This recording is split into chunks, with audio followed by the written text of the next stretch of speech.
오늘은 나다나엘에 대해서 함께 말씀을 봅니다. 나다나엘을 한마디로 표현하면 순전한 마음을 지닌 사도라고 할 수 있습니다. 요한복음에서 나다나엘이라고 언급된 이 제자는 다른 복음서 공간복음에 의하면 바돌로메 이렇게 이름이 되어 있습니다. 그래서 성경학자들은 나다나엘과 바돌로메는 동일한 인물이라고 합니다.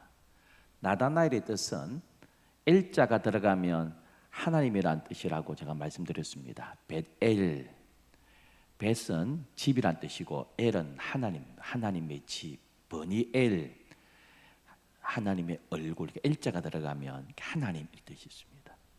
그래서 나다나엘, 하나님께서 주셨다 이런 뜻입니다. 하나님의 선물 이런 뜻입니다. 바돌로메, 바자가 들어가면 무슨 뜻이라고 한 줄 기억나시죠? 아들, 아들. 그 바돌로메입니다. 그 돌로메의 아들 이런 뜻입니다. 그러니까 이 본명은 나다나엘인데 별명이 바돌로메, 아버지가 돌로메데 이런 뜻입니다. 그 돌로메의 아들.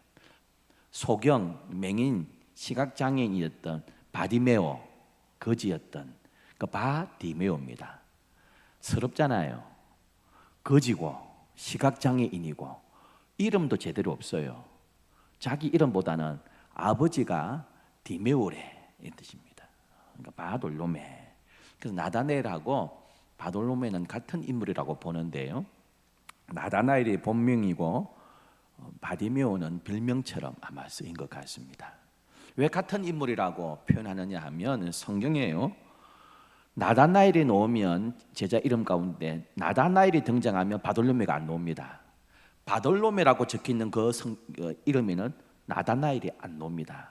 그래서 같은 인물이라고 이렇게 봅니다.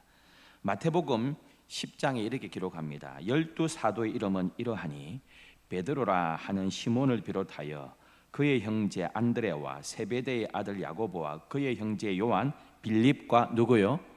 바돌로메, 도마와 세리 마테, 알페오의 아들 야고보와 다데오와 가나나인 시몬 및 가룟 유다 곧 예수를 판자라 했습니다.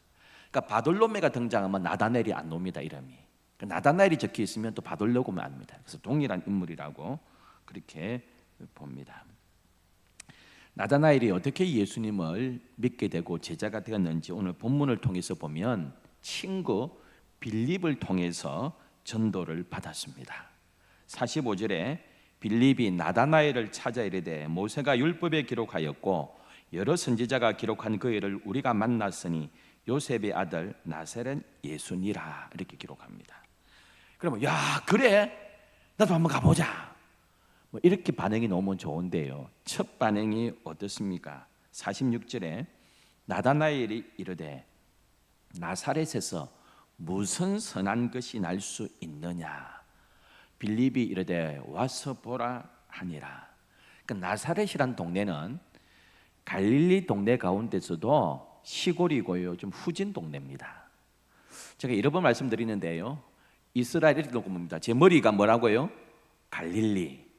제가 배에 있는 이 부분은 사마리아, 다리 부분은 유다. 그래서 이스라엘을 북부, 중부, 남부 이렇게 나눌 수 있습니다.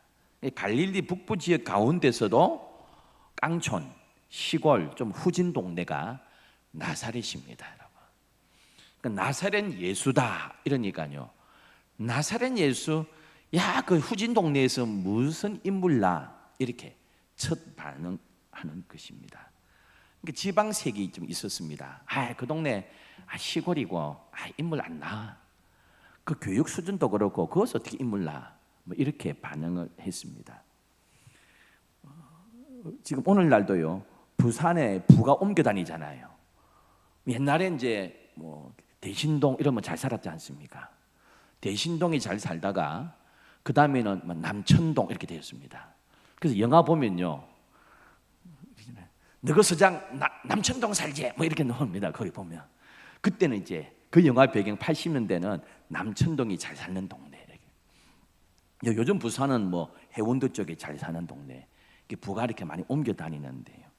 여전히 좀 원도심이나 어려운 지역은 좀 많이 좀 재개발도 안 되고 낙후된 때가 있습니다. 제가 그런데 멀리서 보면 우리 여기 강 장로님 계신데요. 강 장로님 개천에서 용났습니다.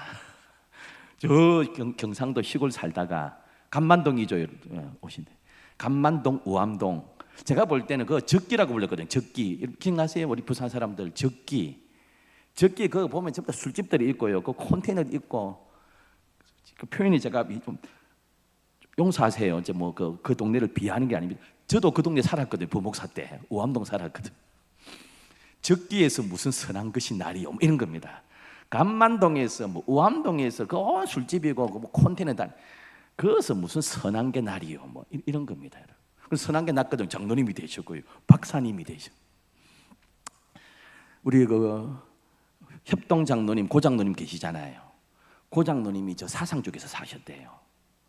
그래서 보니까 자기도 교사고 부인 집사님도 교사고, 야, 이 사상 쪽에 살다가는 아이들이 좀 수준이 안 되겠다 싶어가지고 남산동으로 이사를 오셨어요. 근데 저한테 그러더라고요. 거기서 공부를 잘했어요, 애들이.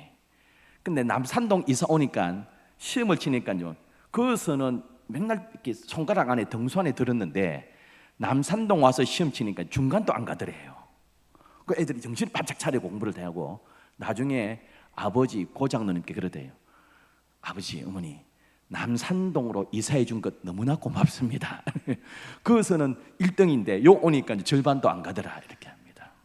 이게 동네마다 조금씩 다른데요, 나사렛 그거 좀 후지다. 좀 못 살고 좀 깡촌이고, 그것은 무슨 인물나, 이렇게 첫 반응이었습니다. 그럼 우리도요, 저 동두촌 하면 어떤 이미지? 동두촌 미군 기지 이런 거 아닙니까? 동두촌 양주. 그래서 거기서 혼혈 애들 많이 생기고 막 이런 그런 이미지. 거기에서 무슨 선한 게 나, 이렇게 하고 있습니다. 그러한 이미지를 가지고 있습니다. 그러니까 나다나엘은 어디 출신입니까? 나다나엘은 요한복음 21장 2절에 보면 시몬 베드로와 디두모라 하는 도마와 갈릴리 가나 사람. 갈릴리 가나 아시죠? 혼인잔치의 첫 이적을 행했던 갈릴리 가나 사람입니다. 그러면 가나는 어디냐? 나사렛하고 멀리 떨어져 있느냐? 그 동네가 그 동네입니다. 6.5km 정도 떨어졌습니다. 제가 이렇게 재보니까요, 길찾기가 재보니까 우리 교회에서부터 온천장역이 지하철역이 6.8km입니다. 그러니까 가나하고 나사렛은 우리 교회에서 온천장 정도입니다. 옆 동네잖아요. 그 동네가 그 동네입니다. 비싼 동네고요. 시골이니까 다 압니다. 그 정도 거리면 다 뭐 금방 걸어가는 동네입니다. 근데 자기 가나보다 더 못 사는 동네, 이렇게 되어 있습니다. 그래서 나사렛이 옆 동네이지만 아주 수준 낮은 동네, 우리 가나보다 더 못 사는 동네, 더 학력 수준도 떨어지는 동네, 경제 수준이 떨어지는 동네, 그렇게 나다나엘은 생각하고 있었습니다. 그런데도요, 어쩌면 나다나엘은 약간의 지방에 대한, 동네에 대한 편견을 가지고 있었지만은 오늘 뭐라고 기록합니까? 47절에 예수께서 나다나엘이 자기에게 오는 것을 보시고 그를 가리켜 이르시되, 보라, 이는 참으로 이스라엘 사람이라, 그 속에 간사한 것이 없도다 했습니다. 처음에는 나사렛에서 무슨 선한 게 나 했지만, 됐다, 뭐 딴소리 하지 마라, 일 안 하고 그래도 와서 봐라, 그 전도에 알았다, 내가 한번 가볼게 하고 마음문을 열었던 인물입니다. 나다나엘이 친구가 와보라 하니까 정말 메시아인지 내가 그래도 직접 만나보고 대화해보고 판단해야 되겠다고 열린 마음을 가지고 나아갔던 것 같습니다. 그때 예수께서 나다나엘이 오는 것을 보고, 봐라, 저 사람은 참으로 이스라엘 사람이다, 마음이 간사하지 않다, 그렇게 칭찬하셨습니다. 48절에 또 흥미로운 말씀하셨어요. 나다나엘이 이르되, 어떻게 나를 아시나이까? 예수께서 대답하여 이르시되, 빌립이 너를 부르기 전에 네가 무화과 나무 아래에 있을 때에 보았노라. 무화과 나무가 무엇입니까? 포도나무, 무화과 나무, 이스라엘을 상징하기도 하지만 이스라엘의 무화과 나무는 우리 동네의 무화과보다 큽니다. 7m, 8m 이상 자라고요. 가지가 넓어가지고 그 밑에서 사람들이 모여가 담소도 나누고요, 낮잠도 자고 거기서 율법을 읽고 토론도 하는 장소였습니다.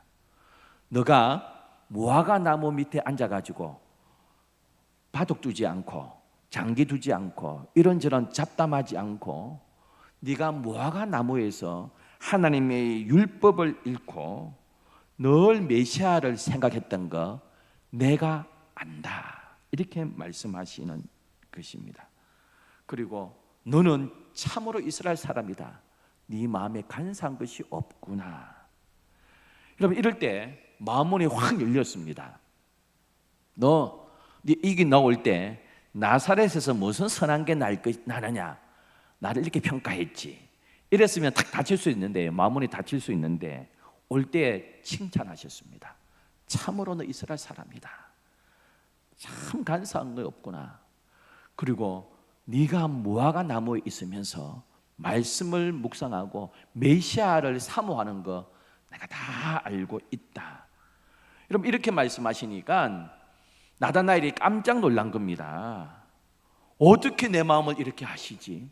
칭찬부터 해주시고요, 또 자기의 상황을 이야기하고 그 마음에 사모하는 것 아시니까 깜짝 놀랐습니다.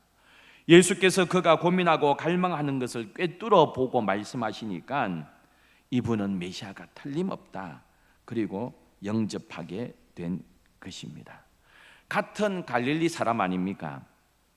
자신은 갈릴리 가나 출신이고 예수님은 갈릴리의 나사렛 출신이었습니다. 근데 그가 예수님의 칭찬을 듣고 자기의 마음을 꿰뚫어 말씀하시는 걸 듣고는요, 그가 마음문을 활짝 열고 예수님께 나아갔습니다. 여러분, 이것 같아요. 이것도 우리가 좀 배울 것 같아요. 비판하지 아니하고 먼저 험담하지 아니하고 예수님께서 그의 장점을 칭찬해 주셨습니다. 그를 칭찬하니까 마음이 싹 열린 것입니다. 여러분, 거기 없는 사람에 대해서 험담하면 우리가 싫을 텐데요, 문제가 많이 생길 텐데 세상 사람들이 계속 벽을 만들어 살아갈 수 있는데 칭찬함으로 그 마음문을 열어주셨습니다. 여러분, 교회의 역사와 기록들에 의하면 나다나엘은 늘 묵상하고 조용한 성격의 사람이었다고 이야기합니다. 앞서서 나서지는 않지만은 책임감이 강하고요, 성실한 제자였다고 합니다. 그래서 그는 유대 땅을 떠나서 선교를 다니는데요, 소아시아를 늘 다니면서 선교했습니다. 제가 이제 몇 번 말씀드렸는데 성경에서 소아시아는 어디라고 말씀드렸습니까? 튀르키예, 터키. 그래서 소아시아 이러면 소아시아가 어디고 저 캄보디아가 있는 데 아니고요, 성경에서 소아시아 하면 무조건 튀르키예입니다. 터키 땅입니다. 그래서 그 라우디게아, 골로새, 또 히에라폴리스 이런 다니다가 나중에는 저 페르시아, 즉 이란까지 가서 또 이란 위에 과거에는 저 소련에 속한 아르메니아까지 가서 이렇게 선교했다고 알려지고 있습니다. 기록에 의하면 여러 가지 기록에 남아가 어느 게 정확한지 알 수 없지만은요, 붙잡혀가지고 복음전한다고 붙잡혀가지고 몽둥이에 맞아가지고요, 얼마나 많이 맞았는지요, 피부가 전부 다 벗겨져 가지고 맞고 맞아가지고 피부가 다 벗겨질 때까지 온몸이 두들겨 맞고 십자가에 거꾸로 박힌 채 순교했다고 알려지고 있습니다. 또 어떤 자료에 의하면 모래 주머니에 담겨가지고 바다에 던져졌다는 이야기도 있습니다. 그래서 이제 합쳐보면 학자들이 그렇게 이야기합니다. 두들겨 맞고요, 십자가에 거꾸로 매달려 처형당한 이후에 죽으니까 내려가지고 모래 주머니에 채워가지고 바다에 던졌을 거다, 뭐 이렇게 이야기합니다. 그래서 나다나의 상징, 이 바돌로무의 상징이 있습니다. 피부가 벗겨질 때까지 때리고 피부를 긁어냈다 했어요. 우리 교회 역사에서 상징이 있습니다. 세 갈래로 된 나이프입니다. 그래서 그 나이프 가지고 피부를 때리고 벗겼다 이렇게 내려오고 있습니다. X자는 뭐라고 했습니까? 누구의 상징이라 했습니까? X자, 십자가는 안드레 머리가 된 거예요. 지금 나이프, 세 갈래로 된 나이프는 이 두들겨 패고 피부를 그 나이프 가지고 다 벗겼다 해서 바돌로메의 상징 이렇게 되어 있습니다.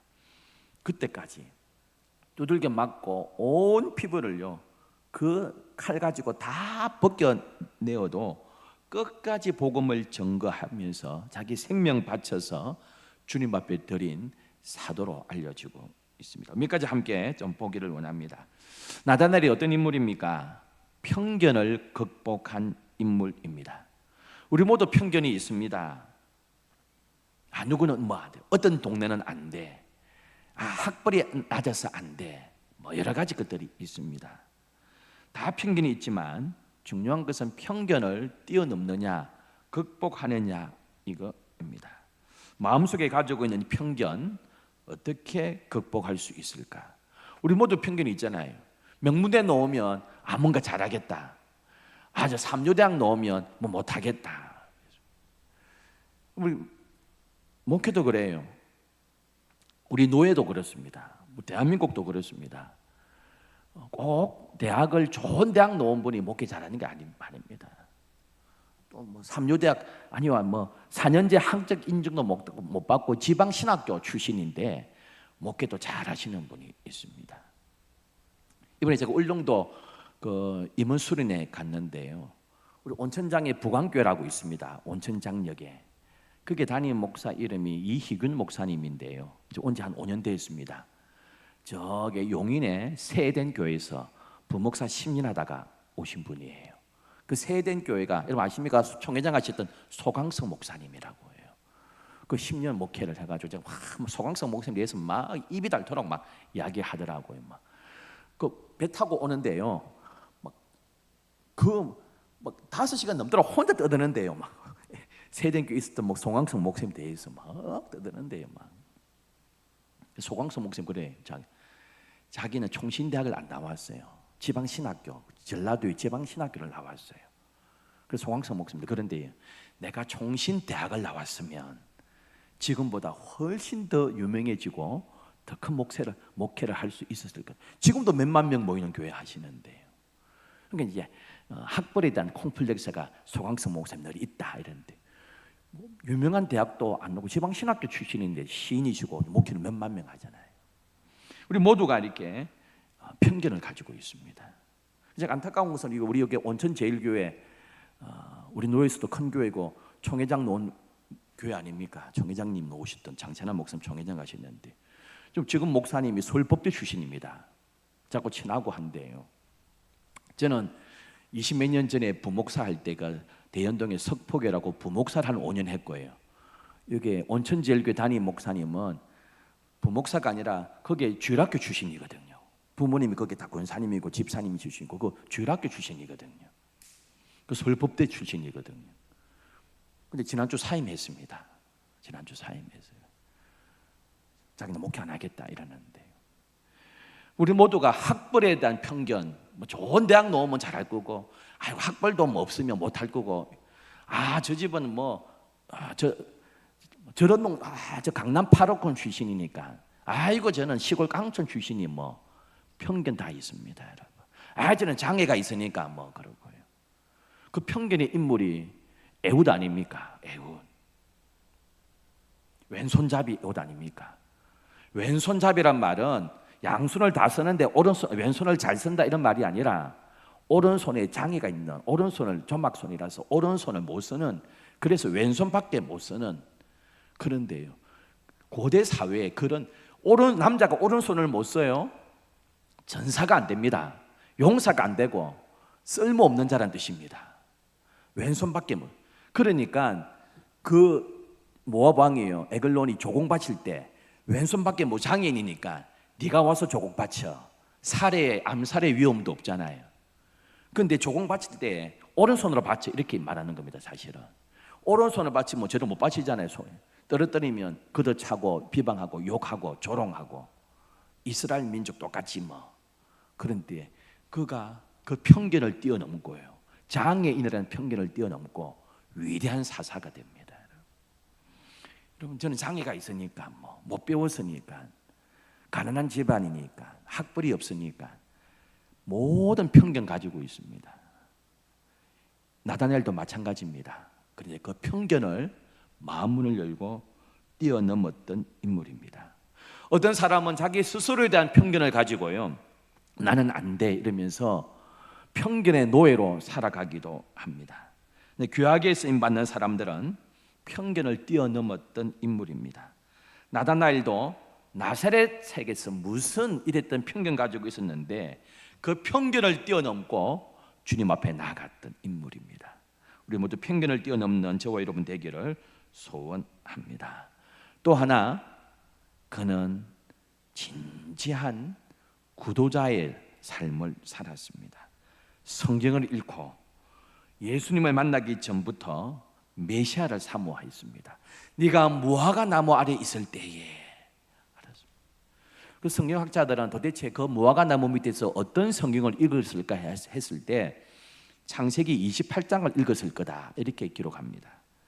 야곱이 브에셀바에서 떠나 하란으로 향하여 가더니 그곳 한 곳에 이르러는 해가 진지라 거기서 유숙하고 하려고 그곳 한 돌을 가져다가 베개로 삼고 거기 누워 자더니 꿈에 본적 사닥다리가 땅 위에 서 있는데 그 꼭대기가 하늘에 닿았고 또 본적 하나님의 사자들이 그 위에서 오르락 내리락 하고. 그래서 오늘 읽었던 본문 50장 51절에 뭐라 합니까? 너희에게 이르노니 하늘이 열리고 하나님의 사자들이 인자 위에 오르락 내리락 하는 것을 보리라. 그래서 이 50절 51절 기록을 보고 인자가 하늘에서요, 하나님의 사자들이 인자 위에 오르락 내리락 하는 것을 네가 볼 것이다, 이 말씀 가지고 그 창세기 28장 야곱의 그 기록을 아마 묵상했을 것이다 이렇게 기록하고 있습니다. 그 구절을 읽었지. 실제로 하늘이 열리고 하나님의 사자들이 인자 위에 오르락 내리락 하는 것을 네가 볼 것이다 했습니다. 나다나엘이 성경을 읽으면서 소망했던 이스라엘의 회복에 대한 열망, 하나님께서 그대로 그에게 응답 주셨습니다.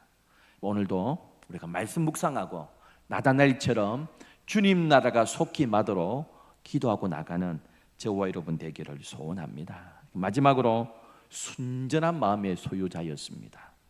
평생 깨끗하게 순전하게 신실한 제자로 살다가 하나님 부르심을 받았습니다. 기록에 의하면 늘 묵상했던 사람이고요, 늘 말씀 읽었던, 조용하지만 늘 묵상하고 성경 읽었던 인물로 알려집니다. 여러분, 영어 속담에 이런 이야기가 있습니다. 영어 한마디 쓰는 거 용서하십시오. 이렇게 되어 있습니다. You are what you eat. 이게 무슨 말이냐면 나는 내가 먹는 것이다 이런 말입니다. 심은 말로 네가 먹는 음식이 너를 결정한다입니다. 네가 무엇을 먹는가를 보면 네가 어떤 사람인 줄 안다 이런 말입니다. 여러분, 내가 무엇을 맨날 먹습니까? 내가 날마다 하나님의 말씀을 먹고 있습니까? 세상의 것을 계속 먹고 있습니까? 세상의 오락만 추구하고요, 세상의 쾌락만 자꾸 먹고 있습니까? 네가 누구인지를 네가 먹는 음식을 통해서 안다 이 말입니다. 나다나엘은 늘 말씀을 먹었습니다. 늘 묵상하며 살았습니다. 그가 그렇게 순전한 사람이었습니다. 우리는 날마다 무엇을 먹고 있습니까? 주의 말씀을 늘 먹고 사는 저와 여러분 되기를 소원합니다. 기도하겠습니다. 참 좋으신 하나님 아버지,